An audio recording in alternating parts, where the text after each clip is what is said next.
లక్షణాలు fever, cough, throat pain, headache లాంటి చిన్న చిన్న లక్షణాలే ఉంటాయి. కానీ ఎక్కువ మందికి ట్రాన్స్మిట్ అయ్యే లక్షణాలు కనిపిస్తున్నాయి.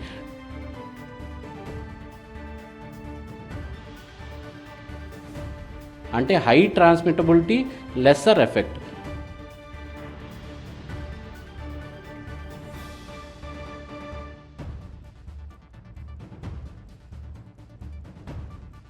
సో మనం ప్రమాదాల గురించి ఎక్కువగా భయపడే అవసరం లేదు, కానీ స్ప్రెడ్ ఎక్కువ కాకుండా ఉండటానికి జాగ్రత్తలు తీసుకుంటే సరిపోతుంది.